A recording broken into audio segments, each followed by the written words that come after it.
And welcome into this week's edition of Tucson in Review, Cumulus Media's weekly public affairs show dealing with events and issues that affect all of us here in Southern Arizona. I'm your host, David Kelly. We've got an outstanding show for you over the course of the next 30 minutes of this Sunday morning. Hope Incorporated is another of the many organizations here in Southern Arizona aimed at helping those in our community who need assistance with drug recovery and other mental illnesses. Richard Sandoval is the Senior Director of Programs at Hope Incorporated, and he is here in studio to tell you how you can utilize these services if you or someone close to you needs to. All right, over the history of our program here, we have talked with a number of organizations that are set up here in Southern Arizona to help those that are less fortunate. And we've got another one that we've not had a chance to find out what they are all about and the services they provide. Pleased to be joined in studio by Richard Sandoval. He is the Senior Director of Community Programs for Hope Recovery. Hope stands for Helping Ourselves Pursue Enrichment. Richard, appreciate you taking some time to join us. Yes, thank you. It's a pleasure to be here. Give us a little bit of the background of Hope, where you guys started and how you guys got going here in Southern Arizona. Yeah, so thank you. So Hope Incorporated started in Pima County in Tucson, Arizona. It originally started in the 1980s with really putting an emphasis and value on the effectiveness of peer support.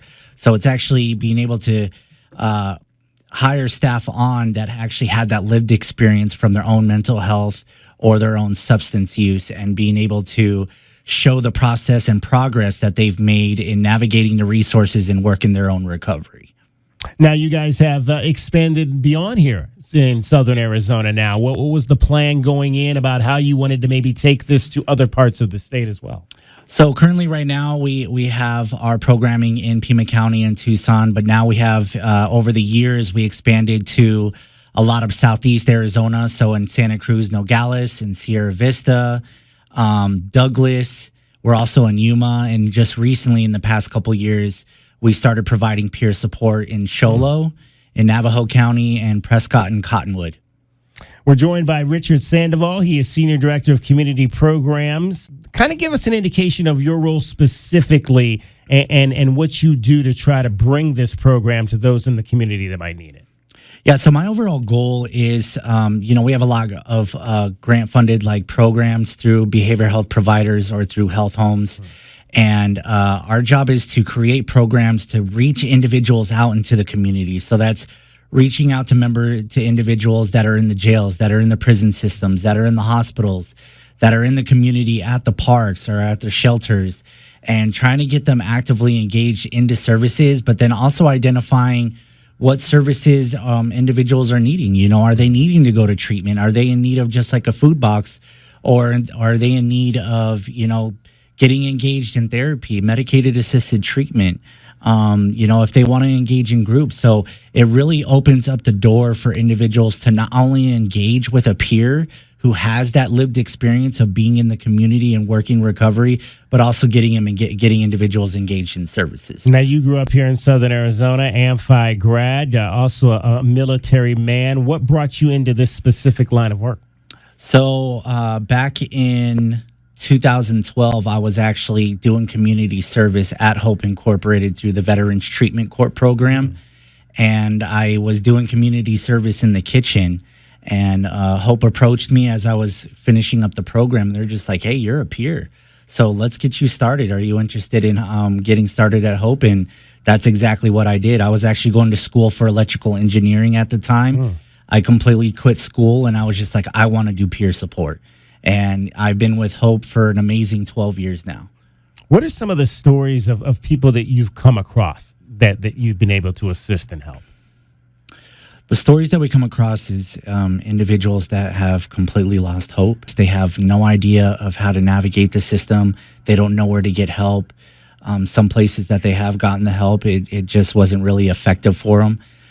That's the value of being able to come to Hope Incorporated, because you know you're with a peer. You know you're with somebody who has had that lived experience of being having their own substance use and is now in recovery, or has been on the streets, or doesn't know how to even get into a treatment program. And so we are able to help the individuals that we work with in being able to navigate the system. And most importantly, it's that peer support. It's that trust. It's that rapport that we build with the population that we work with. We build professional relationships with them, and we're able to help them. Now, you mentioned obviously that you were working in the kitchen. Did you have a lived experience of your own? I was in recovery from alcohol and drugs. I had my own mental illness of PTSD and anxiety and depression. I'm a combat vet. I deployed in Iraq in 2003, 2004, and 2005. So when I even got out in 2006, I was really struggling. I didn't know what was going on with me and my PTSD. And the only thing I knew how to cope with was using substances, and so I really utilized the VA healthcare system, was in and out of treatment. And when I finally got clean and sober in 2012, that's where I was working a Veterans Treatment Court program. And that's what led me to Hope Incorporated. Wow. Richard Sandoval joining us. He is the Senior Director of Community Programs for Hope, helping ourselves pursue enrichment. And you mentioned obviously that you guys work with folks here in the community. Is it all kind of outpatient? Outpatient's a good word, but out program resourced? Is there in-program resource where people can come, facilities where they can live? How does that all work from that standpoint? So we have more of an outpatient setting where individuals could come in daily. We have an amazing program that has a variety of groups that we utilize, from mental health to substance use. They could come in. The great thing is that they could come in and have showers. They could come in and meet with their peer support. If they want to engage in therapy, one-on-one therapy, they can do that. We do have a hot breakfast and a hot lunch that we serve to the members that actively get engaged in our program. If they want to even come and do their own laundry, we can provide that for them as well. And it's just amazing what our organization does, because it's going back to that effective peer support. You're going to be working with staff that have had that lived experience, and we want to be able to provide that hope to the individuals that have not felt hopeful. How do people find you in Southern Arizona? You guys have a number of locations where you are? Yeah, so we have center-based programming where they could come in actually and engage in their navigators and peer support, attend groups, do one-on-one therapy in all Southeast Arizona and Nogales, Douglas, Sierra Vista, Yuma, and even our locations up north in Prescott and Cottonwood. And we provide peer support to the Sholo Hospital. Are you, in terms of the medical professionals, are those people that volunteer to do this? Do you have trained folks that are employed by Hope? When we hire people, we want to know your story. Yeah. We want to know that you identify as a peer. That's the biggest thing. You could come with a college education, and that's great. But we want to know, what is your lived experience of being out on the streets? We partner up with a behavioral health provider, Spectrum, who provides more of that medical piece. We do more of the behavioral health piece because we are considered a specialty provider. That's the only services we don't provide is more medical, but we have a partnership with Spectrum where they have medical doctors inside of our facility, because we want to make sure when you come to Hope, it's a one-stop shop for all community resources. Do a lot of the, because we've talked obviously to a number of different programs, Gospel Rescue Mission and some of those others, do you all work together? Are you separate of them? How do you stand out from some of the other folks that are in our community that provide some of the same support? Any community provider, we work with you. We don't care what it is that you do. Our overall goal is not to step on people's toes.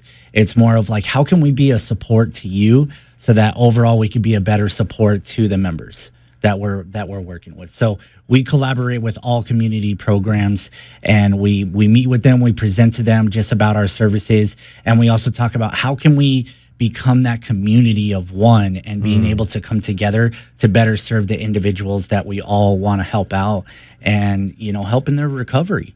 So it's working together as a tribe. That's what it's all about. That's what recovery is all about.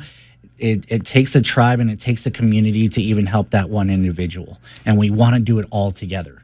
Are there similar folks that have maybe the route that you've taken where they got involved as a volunteer and now they've been brought in to the program to work full time? Do you look for those people that are amongst your volunteer community that might be able to perform a full-time role with you?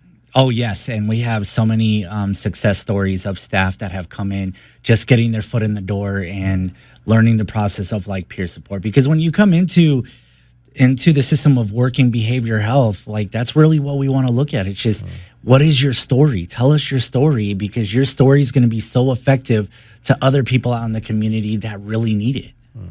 When you tell people your story, what are maybe the one or two key points that you focus on about your lived experience? For me personally, it's the biggest thing is more of the effective peer support that I received, not only when I first started with Hope, but that peer support has continued even from my leadership. Like my CEO, my COO, some of the leadership that I've had in the past, they have provided peer support to me. And I haven't been perfect. I've had relapses during work. I've even had to go to PTSD programming for stuff I haven't even worked on just recently. And I've had that support from my team.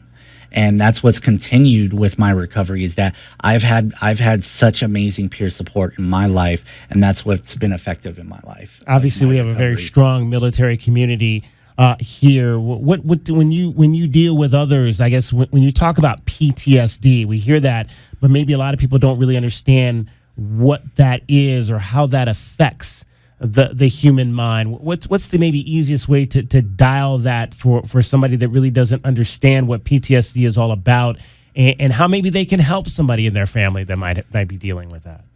Yeah, so any individuals that have like post-traumatic stress disorder, it's really identifying, what's kind of going on in your life. Are you dealing with a lot of anxiety and depression?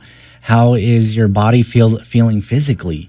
Are you is your heart really racing? Are you you have those sweaty palms? What's going on with your thought process? And there's so many different organizations just like Hope who provide a lot of that care and services to identify with individuals who have PTSD. What do you do to kind of relax yourself? Do you have activities that you do? You're athletic or anything like that kind of relieves that stress level for yourself? Yeah, for myself, I'm a big person in going to church. I'm a big believer in faith. If I'm dealing with stuff, I even go to my own leadership because they identify as peers as well. And I know I could talk with them about anything. I also am very big with family, just like Hope Incorporated is. We're all about friends and family, and we are considered like a family at Hope Incorporated. So I know that I can really reach out to them and talk to them about, hey, I'm having a tough day today, and let's like really talk about this. We're joined by Richard Sandoval again. He is the Senior Director of Community Programs with Hope. You guys are on North Country Club. We're on North Country Club. That is one of our main centers where a lot of the individuals that we serve and provide peer support, and we provide groups to them as well. It's an amazing facility. We have been there for over a decade. We provide an array of services, not only to the members, but the biggest thing is providing that peer support and seeing what every individual's recovery looks like. We're not there to tell people, hey, this is what your recovery needs to look like. What does that path look like for you, and to show like how you're progressing in your recovery. And is there a website where people can find you guys? Yeah, so hopearizona.org. hopearizona.org. Hope helping ourselves pursue enrichment. It's a peer-run mental illness support group. It deals with drug and alcohol addiction. They got treatment centers all over Southern Arizona. And Richard Sandoval is the Senior Director of Community Programs there. Richard, we appreciate you coming in and taking some time out of your day to kind of educate us on this opportunity for folks out there that might need the services of Hope Incorporated. Yes, thank you. It's been an honor to be here.